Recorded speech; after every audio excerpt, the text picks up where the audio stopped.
Tena koto katoa. Welcome to Korero with Vaishali, where everyone comes to love, laugh, live the moment, and inspire us all to live our life in its authentic way, being the best version of ourselves. So today where we are? We are at the library. Yes, after a long time, we are back at the library.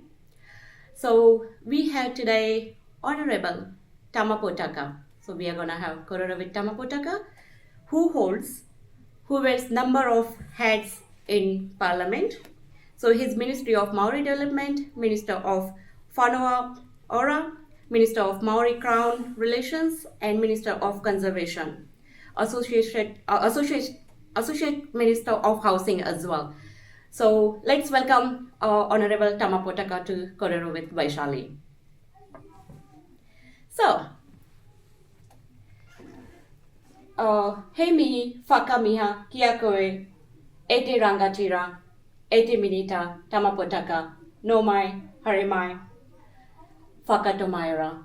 Welcome to Kōrero with Vaishali. Kia ora, namaste and satsakal, Vaishali, and thank you for having me on the show. Don't forget I'm the Member of Parliament for Hamilton West too.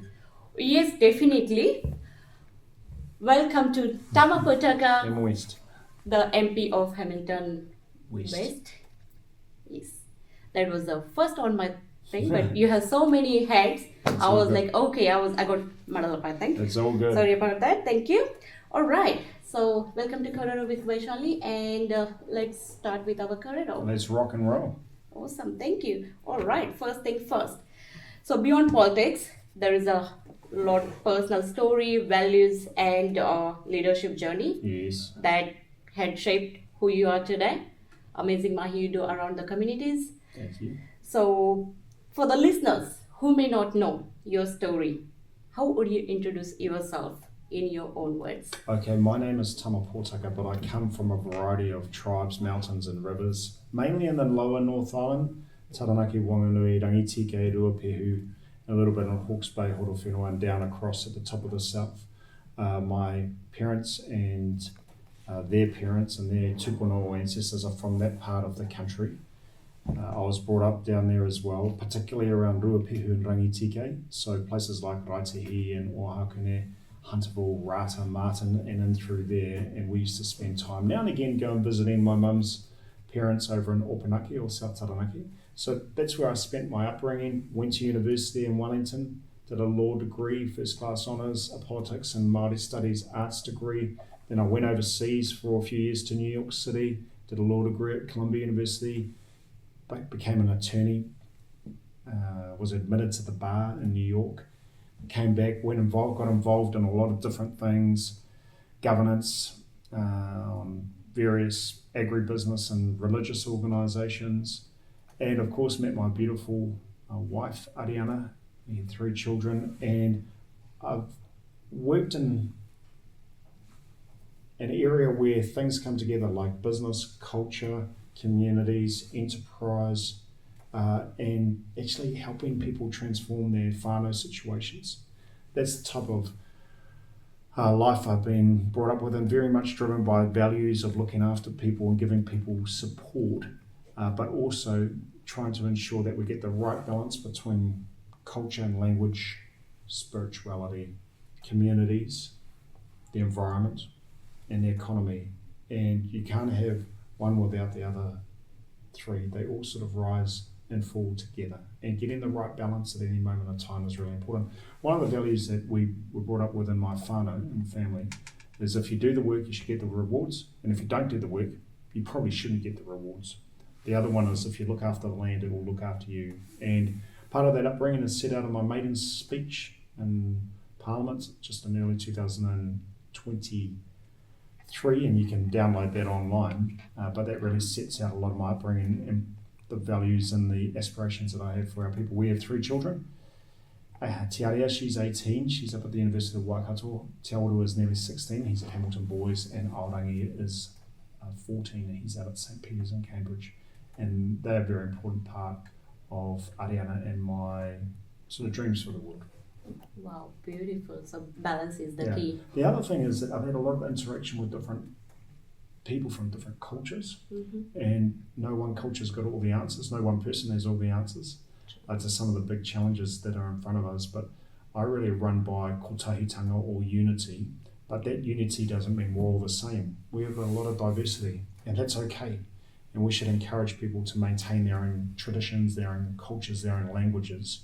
And in New Zealand, we've got a lot of demographic diversity, and I think that actually is a wonderful thing, because not only does it bring different ideas, but it also strengthens our identity as a country. That identity, of course, is based on documents like Te Tiriti o Waitangi, the Treaty of Waitangi, but it's also on things like the Universal Declaration of Human Rights and the covenants around civil, political, socio-economic rights, and other commitments at an international level that we've made. So, I'm right behind people who are doing good things for New Zealand and trying to get out there and promoting our identity as a country. Wow, that's beautifully said.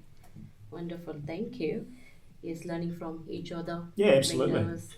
Like there's no dancing like Bhangra dancing. Okay, so you love Bhangra too? No. Oh yeah. Okay, we can do another session for that one. Okay. All right, you might have covered it, but I would still ask you, was there a particular moment when you knew public service was something you wanted to pursue? Well, my parents were both teachers. They were in public service already, and they were very supportive of young people and very supportive of communities. For example, re-establishing our marae, or our place of gathering, down in a place called Rata where I was brought up. So I was raised in public service. That notion that actually everyone's got something to contribute and everyone's got skills. The question is, are there people who can bring all those skills together for a cause bigger than an individual person's cause? So that was my upbringing, and my wife is very much a person of service. She was brought up in a slightly different way to me. She was brought up by her grandparents and really hard in the Mormon Church of the Jesus Christ of the Latter-day Saints, here in Hamilton West. I'm not from Hamilton myself, but I ended up here and married to my wife with our children, so I've been here basically 20 years now. Nice, beautiful. Yes, definitely she has a great impact around as well. She's got a great impact on me too. She was at She Shines, right? Yes. The impact she had left, that was amazing. We got a lot of messages saying that, who's this? She's wonderful. Yeah. So. Well, a lot of people think she'd be better in politics than I am, but she's a very timeless and loving person, one that has manaaki, or looking after people, at the centre of her life. She's very much a person in service of the people on the planet. Wonderful. She brings the energy for sure. Yeah, absolutely. And she has a different type of energy to me. She's an introvert, I'm an extrovert. She's a listener, I'm a talker. Has to be balanced, right? Has to be balanced, but she's someone who gives a lot of herself. And I try to too, but she's got some skills and a spirit and a soul that I don't have. And I've got something different to what she's got, and that's okay. Yes, so that keeps you both together. Balanced. Perfect. Yeah. That's nice. All right. Who were some of the people or influences that had the biggest impact on you early on? Well, definitely my parents, my mother and my father, have probably had the biggest impact on my life. But also people such as Whatarangi Winiata, who is a well-known tribal leader from our part of the world. Some of the lecturers and professors that I was with at the university, people who were my employers or my chief executives that were involved in my work life prior to getting into politics. But I'm inspired by just meeting young people every day. Yesterday I was down at the Woolworths in Dinsdale, and we were collecting money for the Salvation Army. Mm-hmm. There's a young 14-year-old boy called Shiloh. His mother's Cass. She does a lot of work for the Salvation Army. And just listening to him, I got pretty motivated for 2 hours outside Woolworths, collecting some money for the Salvation Army, but knowing that there's a lot of good young people out there who want to do good things for our community. So everyone's got something to give. Everything's got something to offer. And importantly, we need to find people who can bring those skills and networks and knowledge together so we can strive for things better than ourselves as individuals. And those are leaders in our communities. And I come across a lot of great leaders in the Indian and Punjabi community all the time. Like I love the mahi that Jay Radawa does. He does some fantastic work. Taranji, fantastic work that I've seen, been a part of, and You know, it's so good that they even get me up dancing at the Navarachi sometimes. Dangerous. We'll see you maybe this year. Oh yeah, well, I can't do 9 nights in a row, but I might be able to do one. Maybe few. All right. How do you stay connected to the communities you represent while working in Wellington? Well, you've got to take the time that you do have in Hamilton and be very, very focused and get quality time. Don't just come home and then just lounge around doing nothing. Get out there amongst the people, attend events, talk with people, and do positive things when you see people. Like yesterday, collecting some money for the Salvation Army, just having the time to speak to people. So you might not have a huge quantity of time, but the amount of time you do have, make it quality time. And I get out and about across the country with my various roles and hats, but Hamilton West and the people of Hamilton West voted me in to Parliament, and I continue to serve in different ways. And some of the work that I do in Wellington is really geared towards Hamilton and Hamilton West. For example, getting kids out of emergency hotels. Well, the biggest impact of any city impacted by that is Hamilton, and particularly Hamilton West, because we had a lot of kids in emergency hotels 4 years ago, 756 at the peak. Now we've got about 50 in hotels. So 750 to 50, I'm in charge of that portfolio. That's the sort of stuff I like doing. Don't have enough GPs. What are we going to do? Build a medical school in Hamilton. That's the stuff that I try and do to support and advocate for those matters that are important to the people of Hamilton West, but actually important to all New Zealanders. Wonderful. That's the biggest achievement, right? The medical school. Medical school. Definitely. Yes. All right. How has your Maori influenced your approach to decision making and leadership? Well, I think that in Māori communities and Māori society, we have these dynamics around culture and religion and spirituality, social and whānau, kaupapa, the environment and the economy and language. All those things go together. And so I try and bring all of those aspirations and all of those dimensions into the work that I do, no matter whether or not it's housing or conservation or Māori development portfolios. All those things can contribute to a better place, a better space, not just for Māori, but all New Zealanders, and also making sure the values of my upbringing in Te Ao Māori, as well as the values of the National Party, sync together and drive the country forward. For example, one of the values of the National Party is strong whānau, strong communities, strong families, strong communities. Yeah, that's what Māori believe in, and we try and do that in a meaningful way. Wonderful, thank you. What role do you think Tikanga and Matauranga Maori can play in shaping New Zealand's future? Well, there's a variety of ways, but one way is around innovation and intellectual property development. You know, we have some very quirky, unusual, but innovative ways of doing, I call it business, but maybe doing things that can be protected through the intellectual property framework and then used to drive wealth for the country. So that might be, for example, the use of taramea, which is a type of plant in the South Island, in perfumes. And Ngāi one of the tribes in the South Island, has used taramea as the basis for a perfume business. Okay. Ditto things like kawakawa or koromeko, which are plants that you can use for health and well-being. Well, that is mātauranga Māori, knowing that there are certain substances within our biosphere that can be used to help with the health not just of Māori, but everyone. Now, you might have come across those types of plants in where you're from or in places like India. But imagine if we can grow Māori medicine into something that can supply huge communities in a place like India under the FTA. Well, that's what I'm talking about. We can use that Māori wisdom and knowledge, create business opportunities, jobs, reinvest in our families, and actually help Indians get better. Cool, that's what I'm talking about. That's Mātauranga Māori in a manner that uplifts not just our own communities, but global communities. Wonderful, thank you. All right, housing and cost of living. Yes.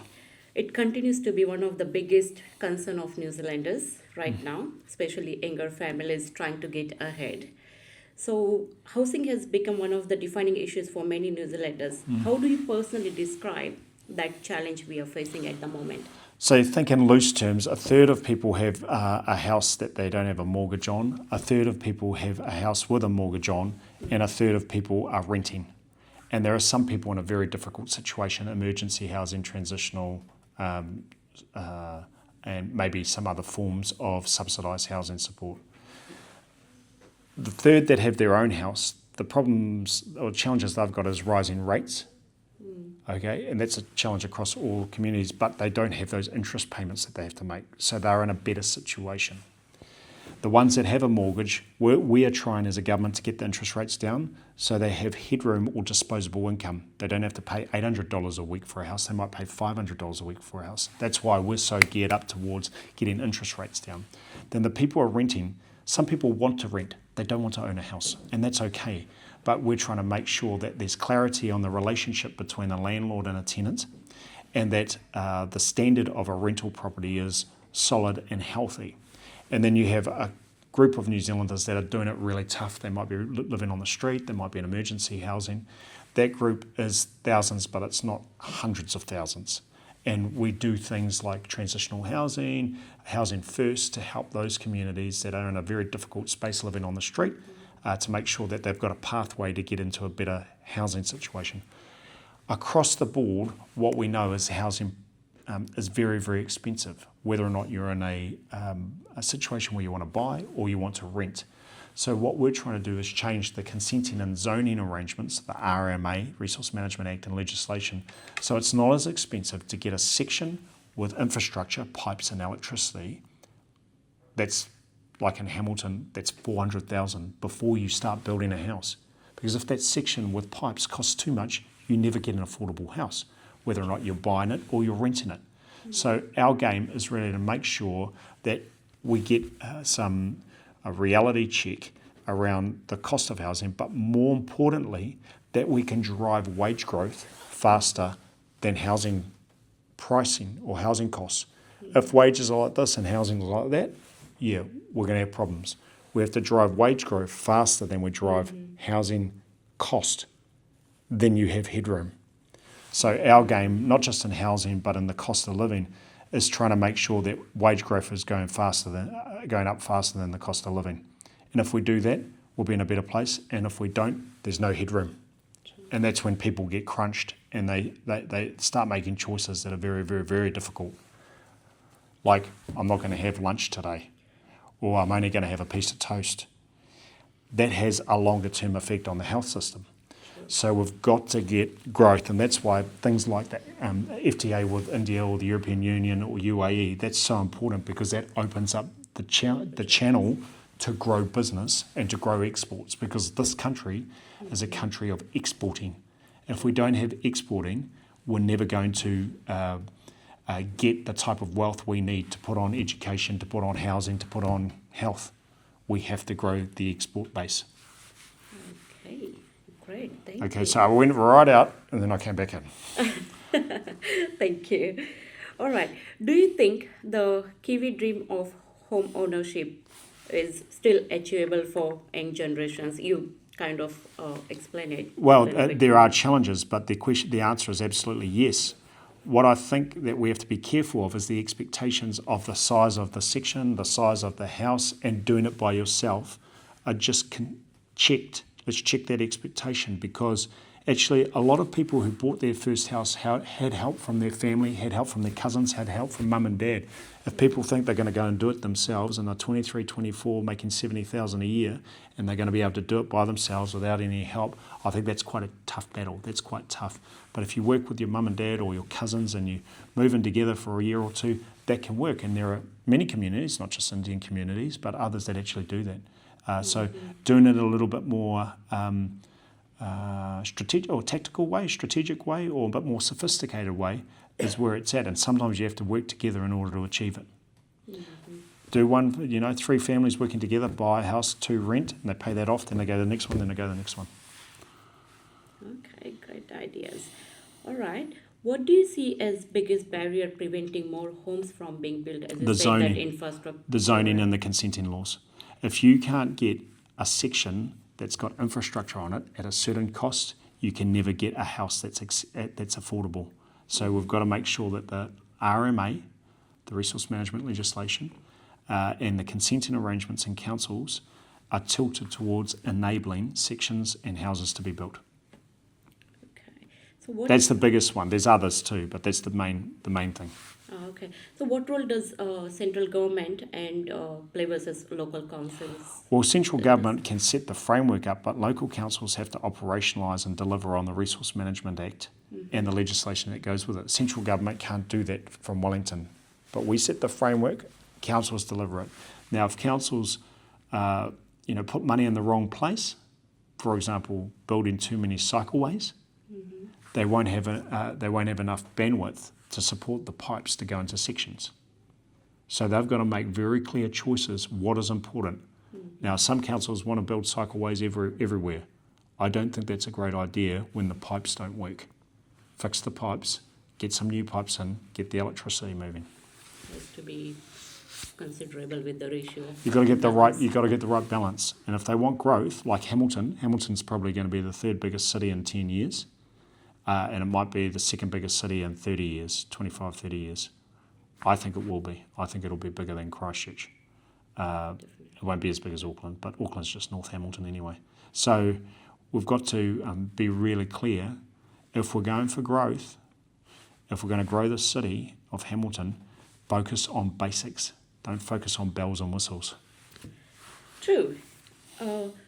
Saying that, what lessons can we learn from overseas housing models? Well, some housing development in other countries is very much geared towards having a certain percentage of social housing or affordable housing. And I think that is a good idea, but we've got to make sure that it can work in practice in New Zealand. And again, I revert back to what is really, really important: roads, pipes, affordable electricity. If you can't get those things and you're worried about playgrounds, libraries and cycleways, then actually your rates are going to go up and you're going to have problems. Out here, there's about 8 crossings within 250 metres on this road. That is a waste of money. I'd never do that, ever, if I was on the council. I'd never approve that. 2 crossings, 3, but 8, it costs money. And so we have to be a little bit more deliberate about where we put the ratepayers' money. Do we put it in pipes, to put it in roads, or do we put it in more pedestrian crossings and more libraries? I know where I'd put the money. So basically, basics versus wanting, needs versus wanting. Needs versus flashy. wants, yeah, bells and whistles versus basics. And what we're trying to do is fix the basics and build for the future. That's what National is trying to do as a party, and that's the sort of mantra or ethic that we're trying to engender. Perfect, thank you. Good. Great. So Maori home ownership rates remain significantly lower than the national average. What needs to be changed? It's interesting you talk about that because 100 years ago, Māori home ownership rates were higher than the rest of the community. Yep, and there's reasons for that. But just think about some of the demographics that go with it. Māori have higher fertility rates, Māori women, than the rest of the country. Maybe Indian women have higher fertility rates too. But we have higher fertility rates, so we've got more people. So that's one thing. The second thing is that over time, our land ownership has been crunched, rightly or wrongly, colonialism and everything else. So the type of land ownership we have isn't necessarily geared towards enabling housing quickly. What we're doing is enabling some papakainga standards. That means you can build 10 homes on Māori-owned land without having to go for a resource consent. So we're changing some of the regulations to enable houses to be built on Māori land for a cheaper rate. You don't have to run around on council. And I like that. That's what we want to do. It's sort of like granny flats on Māori land. Yes. You don't have to run off to council to pay all those consenting fees. That's one thing we're doing. But the rates are very, very different, like the Māori home ownership rates. It's like 20 basis points lower than the rest of New Zealand. That's not good, in my view, because we need to be able to own our own homes as Māori and families and communities. And with that, you have more security. You don't have to bounce around rentals as much. So there's a few things that we can do, but we probably need to also consider as Māori what we used to do 50, 100 years ago, work together more as families to buy houses like what I described earlier, and then bounce, buy a house together. That would be an option or a pathway for some Māori families to get into home ownership rather than just doing it by ourselves. There's also some support that the government's been given in Māori housing around supporting Māori organisations, iwi and family organisations to build homes. That's actually going really well.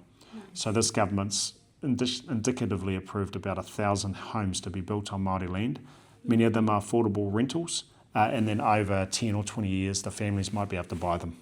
Nice. Cool.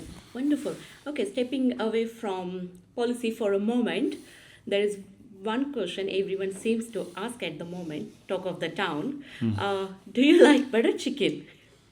Butter chicken? Yes, do you like it? I like a lot of different types of food.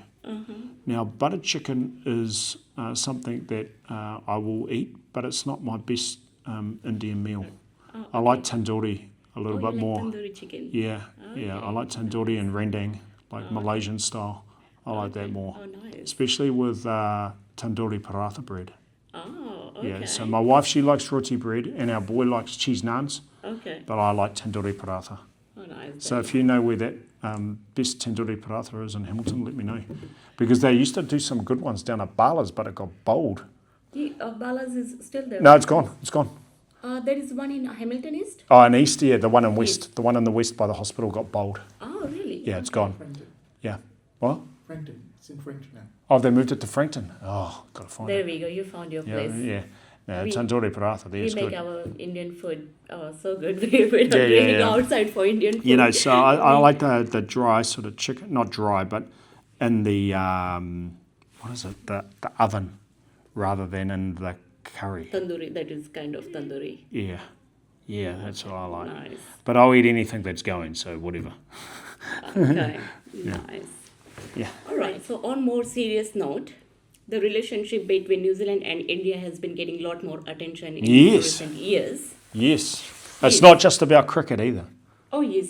It's not about just the dancing either, No, is it? no. All no, right. There's more to it than that. Oh, thank you. So do you support trade deal between New Zealand and India? Absolutely, but it can't be one way. Everyone's got to rise together. So it's not cutting up the pie more, it's actually growing the pie. And then when we do that, then actually people will be happier and we're going to get a lot more wealth and health.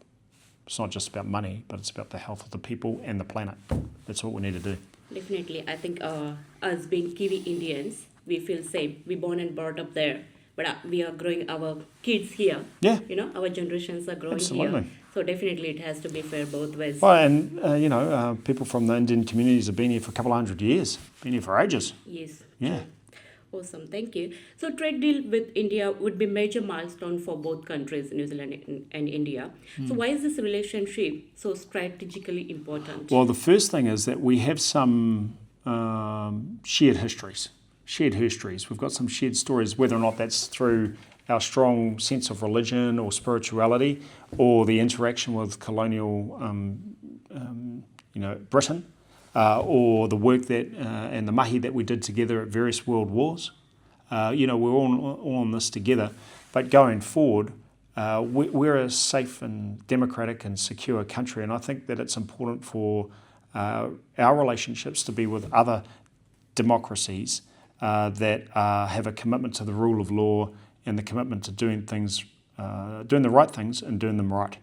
And I think that's the direction of travel that the Prime Minister of New Zealand and the Prime Minister of India want to take that relationship. I think we do have some shared values, and the demographics of it are such that in Hamilton right now, the third largest ethnic group are actually Indians. Sure. So we've actually got a demographic situation, and besides, all of our kids are going to marry one another, and it's all going to be all good. True. That's what's happening already. That's No, I know a lot of Indian Māori families, for example. Yes. Yeah. There are. So I think saying, well, we've all got to keep by ourselves and do our own thing, I don't think that is real. That's not the reality. The reality is we're already doing things together. Now we're trying to find out how do we do that better. Yes. Not just in our own community in Hamilton or New Zealand, but also at a countrywide level. Growing together. That's right. And grow the pie. Don't destroy it or cut it up more. Grow it together. Love that concept. Grow the pie. Yeah, grow the pie. All right, already you have mentioned few opportunities, but I would like to still ask if you have any more. What opportunities could an India trade agreement create for everyday New Zealanders? Well, you think about some of our manufacturing businesses in Hamilton, like trailer construction businesses like modern transport engineering. They're building massive trailers, 120 wheels on a trailer, fully automated. We go and undertake this FTA, that business can build a whole bunch more trailers, employ more Kiwis, some of them might be Kiwi Indians, to work out in Foreman Road in Hamilton West. You know, if we drive at that relationship a bit better, we can get a lot more exports happening out of New Zealand. The other thing, which is massive, of course, is food security. Now, right now, New Zealand can feed about 40 million people with the food that we're growing. If we enable gene tech and some other things, we might be able to feed 80 million people or 100 million people, and many of those will be Indians. So what I'm saying is we've got a huge set of opportunity now with the FTA to really grow our food production and manufacturing export base and a whole range of other things, and exchange. You know, we can have people who want to get co-invested or collaborating with iwi and Māori groups. I'm all about that. Wonderful. Yeah. How significant could India become as an export market compared with partners like China or Australia? Well, I think that there is a different, I want to put this carefully, respectfully, I think that there is a different cultural base to it all, and some of that cultural base in India, I might be wrong, but I do get the sense that there's a very strong spiritual and religious dynamic to the way many Indian communities live, whether or not that's in New Zealand or India. And I think that has some alignment, particularly with Māori and how we see the world. There is some alignment there. I also think that it's not about trying to cut the pie up more in the countries, it's just growing the pie. So let's not think that it's a zero-sum game. It's not a zero-sum game. Okay, we've got big relationships with Australia and China and the US and the EU. We want to grow the pie further, to have good, solid, secure relationships with India as a country, but Indian communities. So I don't think we should fall into the view that, oh, you're just cutting up the pie more and we've got to take something away from the Australians or the Chinese or the Americans or the US. No, just grow the pie. It's like, you know, when we had children, we might think, oh, we've only got this much of love for one child, and if we have two children, then it's this much each. No, you've got to grow the pie, grow the heart, grow the love. Love it. And that's what happens when we have more kids. It's not as if we're cutting up what we gave our first child. Oh, we're going to take half of that and give it to the second child. We've just got to grow the ability to care for one another. Is that how you feel about your children? Oh, definitely. Actually, now they, as they're hearing here, they will be really thankful to you, I guess, because always they compare. Oh, you love her more. That's oh, right. You love, him more. So that always comes up. That's so now right. they know it's bigger the better. The bigger the better. Wonderful. And you save me. Yeah, as well. and that's right. And no children are the same. They're all different, and that's okay. And as a result, they bring different characteristics out of their parents or out of their grandparents that we might not have seen with the first child. The second child might create a different response, and the third child. I've stopped at 3. That's it, no more. Awesome, thank you. All right, what opportunities are there? Already you have mentioned for Māori businesses, but if there are more, what opportunities are there for Māori businesses and exporters within an India trade relationship? Well, think about the food that Māori businesses produce, whether or not it's kiwi fruit or fish or meat. Like 25 to 30% of all the sheep and beef land in New Zealand is Māori owned. Māori owned land provides 25 to 30% of all the industry. Ditto, 40 to 45% of all the fish quota is owned by Māori. 10% of the kiwi fruit. You know all those Sikhs over in the Bay of Plenty? They own all that kiwi fruit. It's the same with Māori, own all that kiwi fruit. And maybe working together to have pack houses and other things could be a good opportunity to do things together.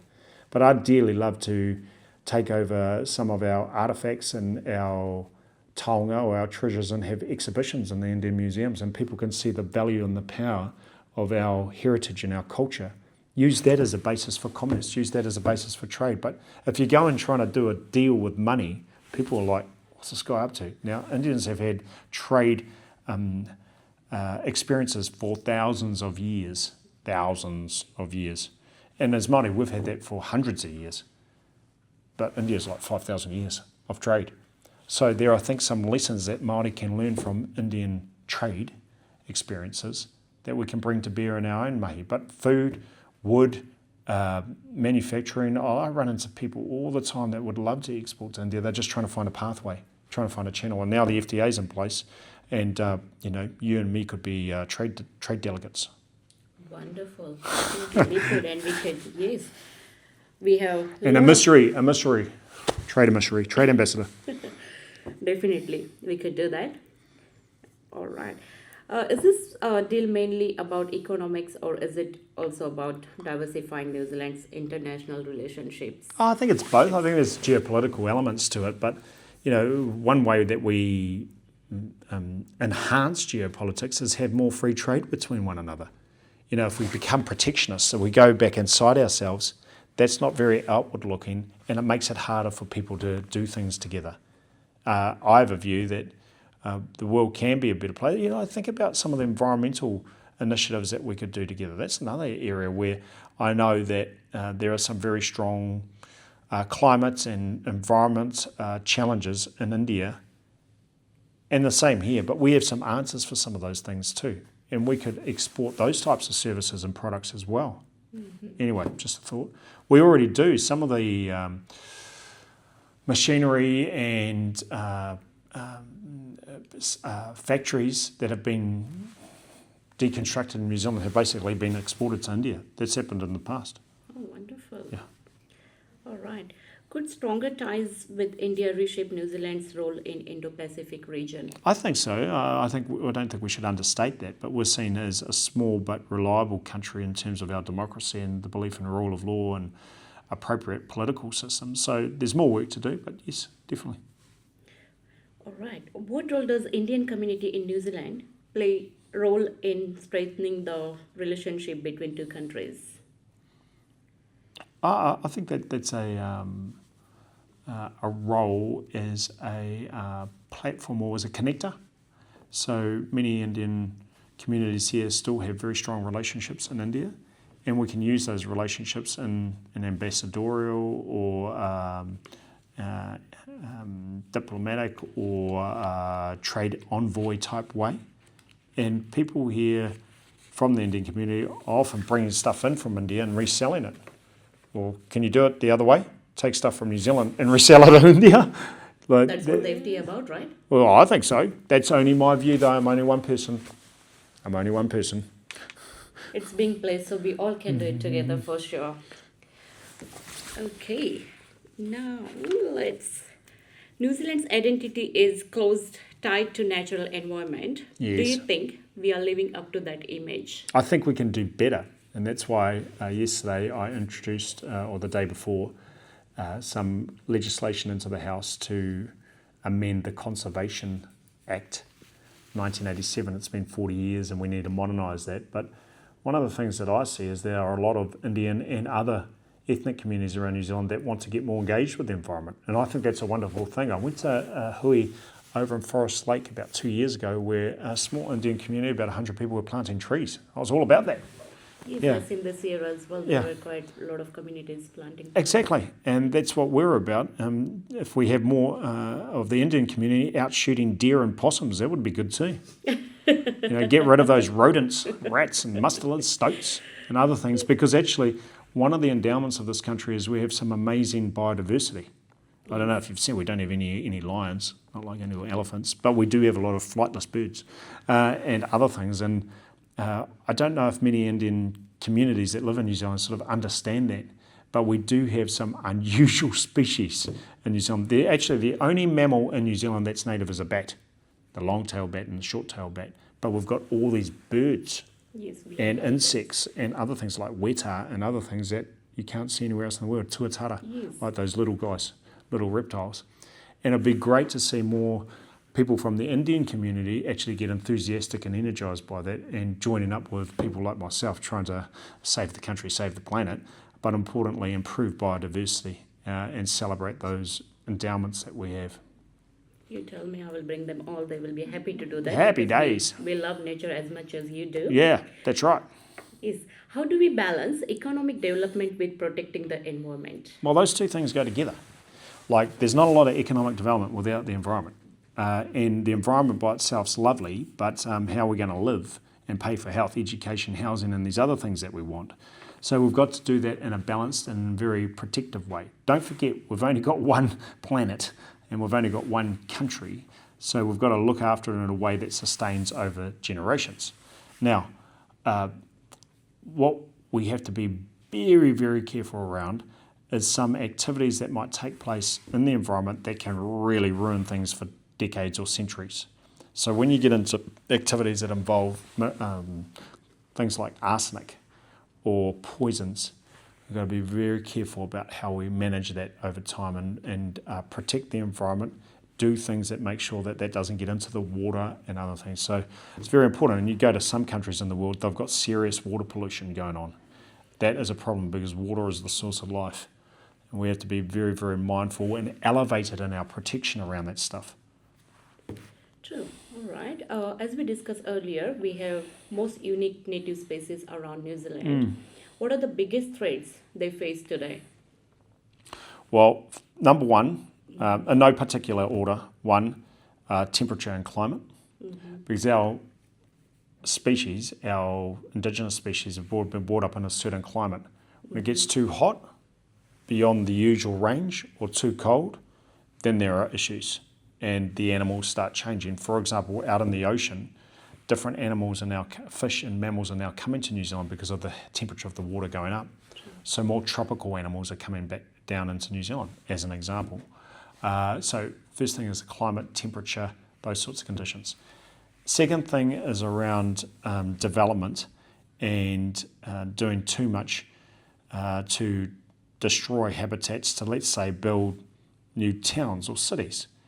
I don't think we're really in this space. Do you remember that animated movie, Delhi Safari? You remember that movie? Well, we're not quite there, but there is expansion of cities. Don't forget, 30% of our country is in the conservation estate. It's massive. So we have a good area of conservation in this country, but we're going to make sure we protect that in a meaningful way as well. The third thing, climate, temperature, urbanisation. And third, maybe most important, is you've got a lot of predators and pests that really kill animals. 25 million birds,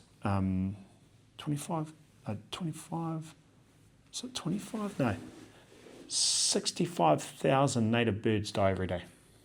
Oh, wow. Yeah, it's like rando. There's a every day. So there's big numbers of native birds that die every day, and many of them are killed by pests and predators like feral cats, like stoats, weasels, ferrets, like rats, like hedgehogs and mice, and a whole range of things that just go out, possums, wipe out birds. And birds in particular, not just birds, but in particular, are really defining aspects of our biodiversity. So you think what our national animal is? What's our national animal? Kiwi. Oh, sorry. Yeah, so that's a great example. That's a great example. But the kiwi will not survive if you've got possums and stoats and rats and other things that go and kill them. They just won't survive. So some birds, there's 50 of them left, like the tareti. It's a little guy. There's 50 in total. Oh, okay. One bird, you won't know this because you're too young, it got down to 6 birds. It was called the Chatham Island black robin. There were 6 of them in the 80s. Oh, okay. Now there's, I think, a couple of hundred because some people found them and they bred new babies and they got them going. Oh, okay. But there were only 6 left. Oh, okay. And then they found them, they looked after them, now there's a couple of hundred. Nice. But right now, the tareti, there's 50. The pukanui, there's about 120. The kakapo, which is a famous breed, you heard of kakapo before? There's 250 total in the world. Oh, okay. So when you're dealing with those numbers, one cat can kill hundreds of them. So we've got to be really religiously focused on dealing with feral cats. That's what we need to do. So that's our goal for the predator-free 2050. Is that Well, achievable, it is. do you think? Is it what? Is it going well? Predator-free 2050. Yeah. That's the goal. That's the aspiration. And in some areas it's going well, in some areas it's not. So we've just got to do more focused and credible initiatives to achieve that goal. That might be supporting groups who are focused on it. It might be having large landscape control, like Next Foundation and others who do that, but we've got to do things that enable it. We can't just say everything's going to be sweet, because it won't be. Awesome, thank you. I think I have a few questions, but I think we are running out of time, so I will quickly do the quick closing questions, and I think we need another catch up with you, Tama. You have a lot to share, and I'll do that before the election or during the election. Oh, definitely we will do that. Okay, politics can be incredibly demanding, as I said earlier. How do you maintain perspective and balance? Well, there's different ways you can help yourself to do that. But one of them, of course, is getting out into the community and engaging with people, because when you give, you get, and that's part of being a politician, but particularly an elected MP. You've got to get energy from people, not to take away the energy, but to be energised by it, because you don't want to, go and talk with someone and their energy levels go down. You've got to come together in a symbiotic way where you boost each other up. So that's the first thing. The second thing is you've got to have very strong whānau and family situation. So you don't want to burn the bridge with your wife or your kids, and sometimes that is challenging, especially with the type of personality that I have, because I'm like all in. When I'm all in, I'm in deep. So making sure you don't get too far across the emotional spectrum when you're dealing with your family, because if your family breaks down, it makes it very, very hard. The third thing is you've got to have little wins every day, every week. You've got to have little wins. Like today's a win. I'm with you guys. And so that's a little win. Thank you. I'm up here. It's a nice place. It's a nice library. I'm going to go and watch my boys play rugby. That's good. You've got to have little wins every day. And then every little while, you've got to have a big one. So last 2 weeks, I've had 2 or 3 big wins, which is great. You want a big win every week, but if you have 2 or 3, that's really good. And you've got to stay positive. Like, come November, I might be voted out. I don't want that to happen. I want to be voted back in. That's why I'm asking you and your community to think about voting for Tama, Hamilton West, but also to say, is this guy actually engaged with our community and doing the things? Because you've still got to get outcomes. You've got to get wins with people, not your own personal win. You've got to get wins with others and enable them to win.